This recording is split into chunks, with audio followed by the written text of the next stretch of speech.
할렐루야. 아멘. 할렐루야. 아멘. 아멘.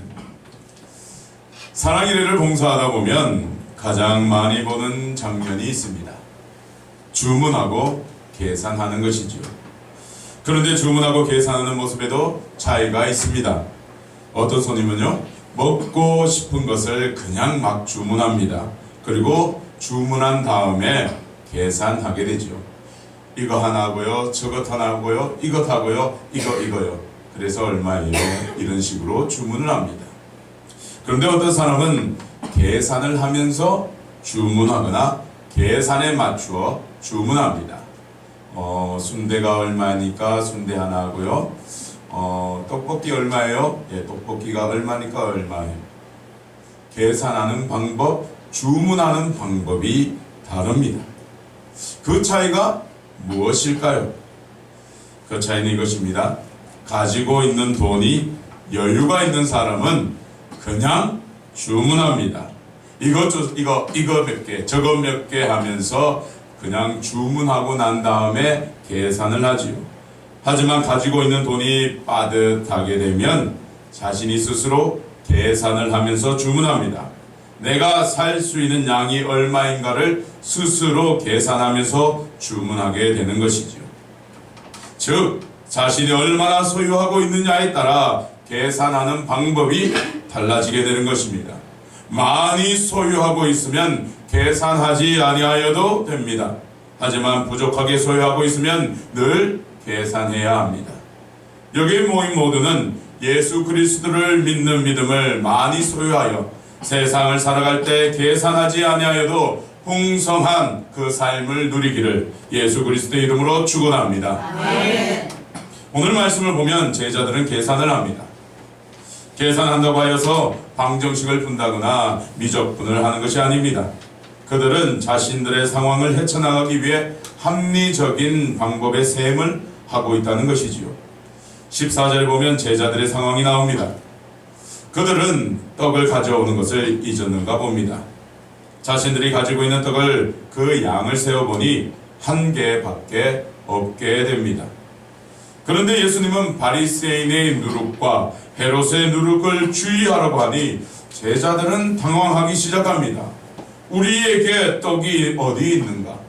바리새인의 누룩이 들어간 떡, 헤롯의 누룩이 들어간 떡, 우리에게는 한 개, 아니 이것도 보잘것 없으니 저희에게는 하나도 없는데 예수님은 무슨 말씀을 하고 계시는가? 저들은 수군대기 시작합니다. 머릿속에 있는 계산기를 두드리기 시작하지요. 16절을 함께 읽어보도록 하겠습니다.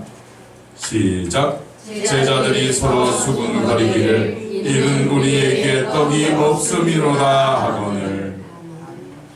제자들은 아무리 계산해도 떡이 한 개밖에 없는데 무슨 누룩을 주의하라고 하시니 이해도 되지 않습니다.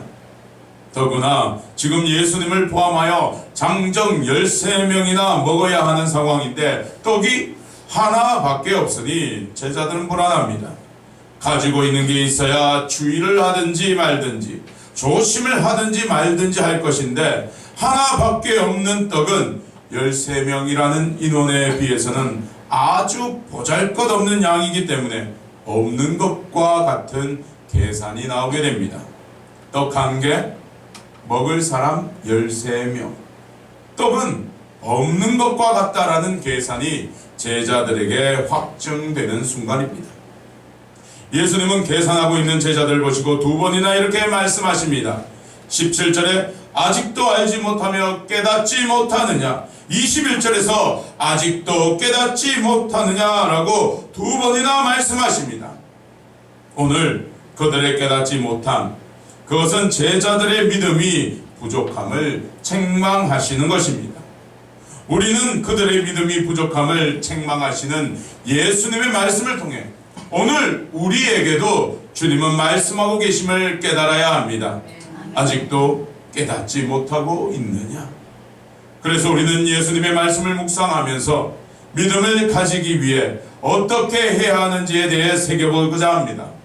말씀을 통해 계산하는 신앙이 아니라 깨닫고 믿는 신앙을 가지고 우리 삶에서 5병 이외의 기적과 7병 이외의 기적을 누리는 풍성한 삶이 되기를 축원합니다.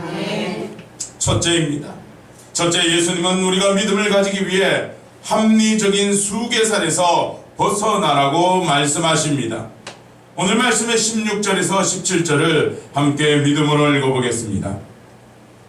함께 읽겠습니다. 시작. 제자들이 서로 수군거리기를 이는 우리에게 떡이 없음이로다 하거늘 예수께서 아시고 이르시되 너희가 어찌 떡이 없음으로 수군거리느냐 아직도 알지 못하며 깨닫지 못하느냐 너희 마음이 둔하냐. 아멘.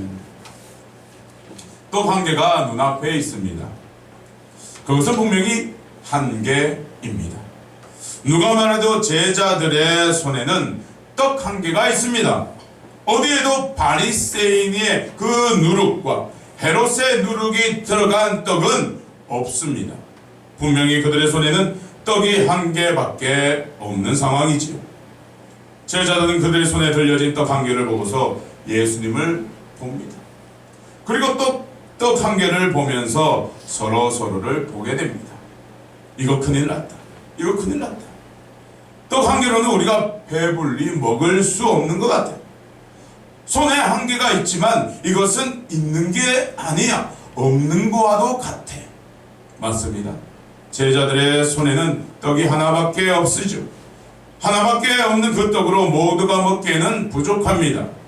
그들이 우리에게 떡이 없다라고 한 계산의 결론은 합리적인 계산입니다. 왜냐하면 장정 13명에 비한다면 그 떡은 아주 보잘것없는 떡이기 때문입니다. 너무나 합리적이고 올바른 계산이지요. 이 계산이 틀렸다라고 볼 수 없습니다. 하지만 예수님은 그 계산이 틀렸다라고 하십니다. 합리적이다라고 여기는 그 계산이 틀렸으며 아직도 깨닫지 못하고 아직도 알지 못하는 그 마음이 둔한 상태로 있다라고 책망하고 계시죠. 여기서 마음이 둔하다라고 하였을 때 단어의 의미는 단단한 피부, 두꺼운 피부로 덮여있다, 덮다라는 의미가 들어가 있습니다. 무언가 단단한 피부, 무언가 단단한 두꺼운 것이 제자들을 덮고 있어서 믿음이 들어갈래야 들어갈 수 없고 믿음의 증거가 생활에서 나타날 수도 없는 상태에 놓여 있다라는 뜻이죠. 그것이 바로 합리성을 가장한 사고입니다. 합리적이라는 것이 일상의 생활에서 보면 너무나 좋습니다. 왜냐하면 합리적이라는 것이 이치와 논리에 합당하다는 것으로 과학이나 논리로 증명이 되었기 때문에 우리가 생활하기에 합리적인 것을 따르면 문제가 발생할 수 있는 것들이 줄어들게 되죠.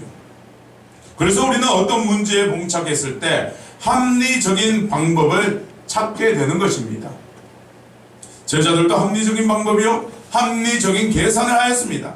하지만 그 계산은 세상의 방법이었습니다. 그리스도인은 세상의 합리성을 초월해야만 합니다. 믿음은 결코 계산하는 것이 아닙니다.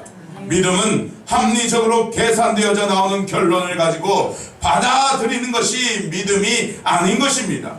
믿음의 주체는 바로 예수 그리스도이시며 그분의 전능하심과 하나님의 아들 되심, 그리고 우리의 모든 것을 짊어지시고 십자가를 통해 부활하신 존재를 믿음으로써 예수님을 믿음으로 그 믿음대로 우리 삶에서 역사하는 것입니다. 그래서 떡의 개수는 중요하지 않습니다. 예수님은 떡이 하나이든 둘이든 5,000명과 4,000명을 먹이십니다. 눈앞에 있는 떡이 우리에게 얼마나 채워질 수 있을까? 부족한 것은 아닐까? 계산을 하는 것이 아니라 그 떡을 은혜로 채워주시는 예수님을 우리는 바라보아야 합니다. 제자들은 한 개의 떡을 보았죠. 한 개의 떡을 보았습니다. 채워주실 예수님을 보는 것이 아니라 떡 한 개를 보았습니다. 그래서 예수님은 표적을 바라고 형식적인 삶을 사는 바리새인들과 세속주의적 삶을 사는 불경건한 헤롯 당원들을 경계하고 그들과 같이 위선적이고 세속적이며 합리적인 모습에 빠져들어가지 말라고 제자들에게 경고하신 것입니다. 15절에 삼가 바리새인들의 누룩과 헤롯의 누룩을 주의하라. 합리적인 사고를 버리고 그들과 같이 형식적이고 위선적이고 나타내 보이는 세상의 것에 따라 살아가는 그들의 누룩과도 같은 교훈들과 외식들을 삼가하라 경고하시는 것이죠. 우리는 머릿속에 있는 합리적인 계산기를 버려야 합니다. 그리고 예수 그리스도를 주체로 모셔야 합니다. 떡의 개수가 중요한 것이 아니라 그 떡을 주시는 분, 그 떡을 주시는 분이 누구신가 중요한 것을 깨닫고 고백해야 합니다. 이것이 바로 믿음입니다. 우리는 믿는다고 하면서 너무나 계산을 많이 하지요. 이것은 가능해, 저것은 불가능해. 왜냐하면 내 경험상, 내 지식으로, 과학적 근거를 통해 가능하고 불가능하기 때문이야 라고 결론 내립니다. 우리는 이러한 합리성이 믿음의 행동인 줄 알지요. 마치 합리적이지 못한 상황에서 나아가는 것을 잘못된 믿음의 소유자로 여깁니다. 이런 경우가 있습니다. 이런 예가 있지요. 내일 행사를 하는데 비가 안 올 줄로 믿습니다 라고 기도를 합니다. 내일 비가 안 올 줄로 믿습니다. 그리고 그 다음날 출발할 때 우산을 챙기지 아니하는 어린아이에게 이렇게 얘기합니다. 너 왜 우산을 챙기지 않니? 그렇게 묻자 아이는 이렇게 대답합니다. 비 안 올 줄로 믿고 기도했기 때문에 우산을 챙기지 아니하였어요. 우산을 챙기는 것이 어쩌면 합리적으로 보여지는 순간이지요. 이와 비슷하게 이런 경우도 있습니다. 내일 많은 사람이 초청되어 주님의 전에 올 것입니다 라고 하면서 적당한 분량의 음식을 준비합니다. 합리적으로 아끼고 절약하는 듯 보입니다. 주님이 모든 것을 주실 줄로 믿습니다 하면서 이리저리 돈을 빌려 다니시는 분이 계십니다. 돈을 가지고 있는 것이 사람으로 여기면서 그로 사람으로 여기기에 합리적인 행동인 것 같아 보입니다. 하지만 이것은 믿음이 아닙니다. 합리성을 가장한 믿음입니다. 우리는 이런 계산된 합리성에서 벗어나야 합니다.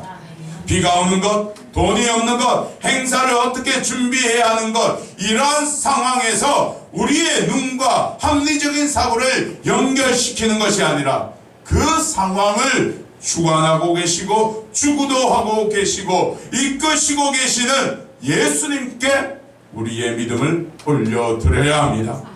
예수님, 비가 오는데 어떻게 해야 합니까? 예수님, 돈이 없는데 어떻게 해야 합니까? 예수님, 지금 떡이 하나밖에 준비되지 못했는데 어떻게 해야 합니까? 주님이 비와 돈과 떡을 해결해 주신다는 믿음으로 구하고 마음으로 주시고 눈으로 보여주시는 증거를 따라 우리는 살아가야 하는 것입니다. 합리성을 가장한 계산기적 믿음을 버려버리시고 올바른 믿음의 소유자가 되시기를 소망합니다. 둘째입니다. 믿음을 가지기 위해 예수님은 말씀의 성취를 기억하라고 말씀하십니다. 말씀의 성취를 기억하라. 오늘 말씀의 18절에서 20절의 말씀을 다시 한번 믿음으로 읽어보겠습니다. 함께 읽겠습니다. 시작. 너희가 눈이 있어도 보지 못하며 귀가 있어도 듣지 못하느냐, 또 기억하지 못하느냐. 내가 떡 5개를 5,000명에게 떼어줄 때 조각 몇 바구니를 거두었더냐? 이르되 12이니이다. 또 7개를 4,000명에게 떼어줄 때 조각 몇 광주리를 거두었더냐? 이르되 7이니이다. 아멘. 성경에서 저는 가장 이해할 수 없는 부분을 보고라면 칠병이어의 기적 사건입니다. 칠병이어의 기적을 이해할 수 없다는 것이 아니라 4,000명을 먹이시는 그 현장에 있었던 제자들의 모습과 믿음을 이해할 수 없다는 것입니다. 왜냐하면요, 제자들은 이미 5,000명을 먹이신 사건이 있었음에도 불구하고 그와 똑같은 똑같은 상황에서 제자들은 배고픈 4,000명을 어떻게 먹여야 하는지에 대해서 걱정과 고민을 하고 있기 때문입니다. 앞서 6장에서 5,000명이나 되는 그 사람들을 먹였었습니다. 떡 5개와 물고기 2마리로 먹였습니다. 그런데 8장 전반부에 보면 눈앞에 굶주리고 배고파 있는 4,000명이 있는데 손에 들려진 것은 떡 7개와 물고기 2마리. 앞서 경험이 일어났는데 또 제자들은 어떤 상황에서 그들의 모습이 보여지는가? 마가복음 8장 4절에 우리가 함께 읽어보도록 하겠습니다. 마가복음 8장 4절입니다. 시작. 제자들이 대답하되 이 광야 어디서 떡을 얻어 이 사람들로 배부르게 할 수 있으리까? 과연 경험한 자에게서 이런 말이 나올 수 있을까요? 저는 계속 저에게 질문해 봅니다. 경험한 자에게서 과연 이런 말이 나올 수 있을까? 저에게 계속해서 물어보았지만 여전히 저는 제자들의 모습이 이해되지 못했습니다. 이해가 될 수 없었습니다. 그런데 이번 주 이 말씀을 묵상하고 준비하면서 그 상황이 이해가 되기 시작했습니다. 아, 그럴 수도 있구나. 이것을 이해하도록 인도하신 예수님의 말씀이 바로 이것입니다. 또 기억하지 못하느냐?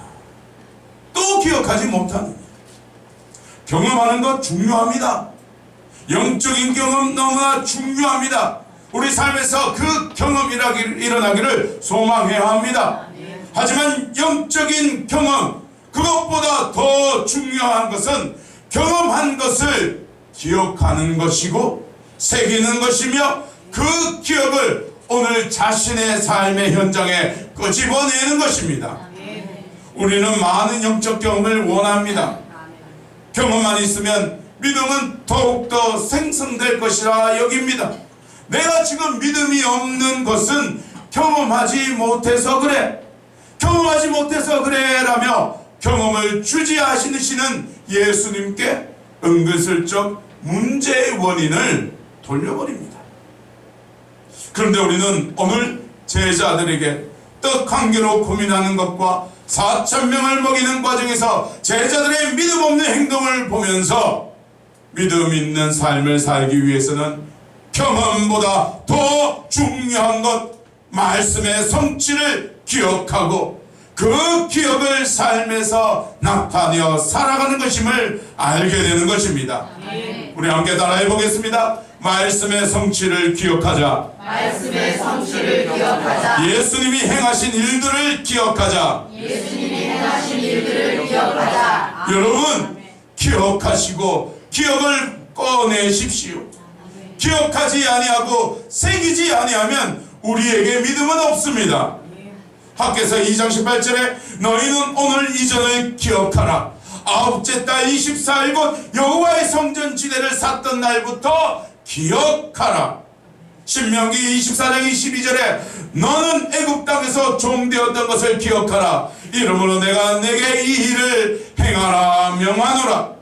시편 30편 4절에 주의 성도들아 여호와를 찬송하며 그의 거룩함을 기억하며 감사하라. 끊임없이 말씀은 기억하라고 우리에게 권고하고 명령합니다.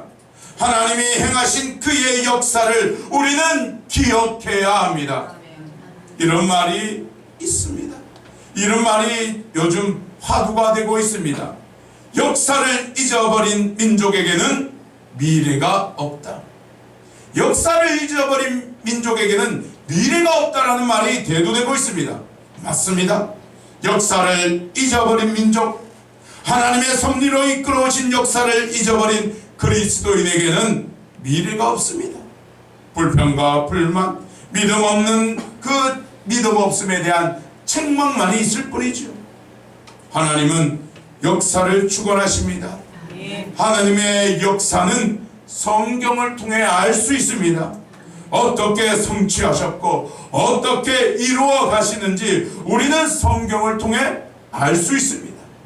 그래서 우리는 삶에서 성경에 나타난 말씀의 성취들, 말씀이 성취된 사건들을 기억하면서 나의 삶에도 그것이 적용될 것을 믿으며 나아가는 것이 바로 믿음입니다. 오늘부터 하나하나 기억하십시오. 말씀의 사건들, 말씀이 성취되었던 일들을 기억하십시오.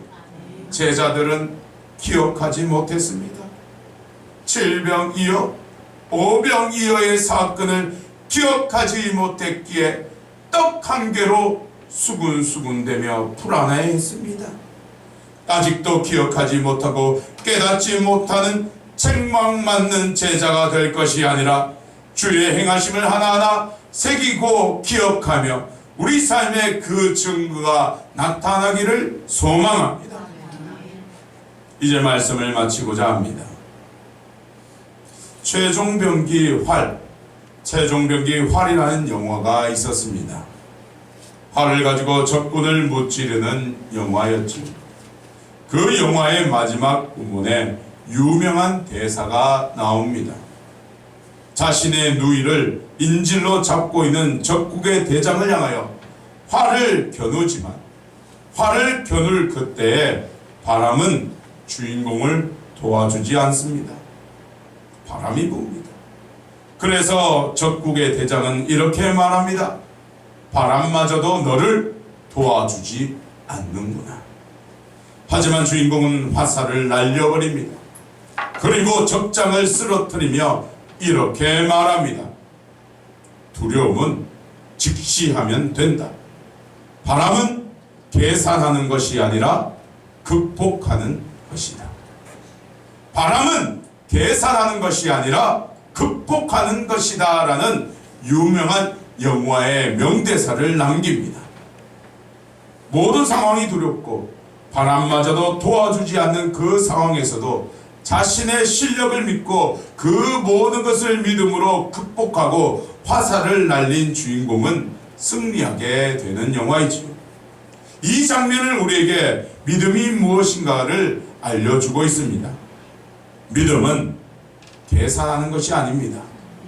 믿음은 계산하는 것이 아니라 예수님과 함께 극복하는 것입니다. 예수님이 행하심을 믿고 넘어서고 나아가는 것이 바로 믿음입니다. 이번 한 주 합리적 계산에 머물렀던 이전의 불완전한 믿음을 내려놓으시고 말씀의 성취를 기억하시며 5병이어와 7병이어의 풍성한 기적이 여러분의 삶에서 이루어지기를 축원합니다. 내 하나님 여호와를 기억하라. 그가 내게 재물을 얻을 능력을 주셨습니다. 이같이 하심은 내 조상들에게 맹세하신 언약을 오늘과 같이 이루려 하심이니라. 아멘. 기도드리겠습니다.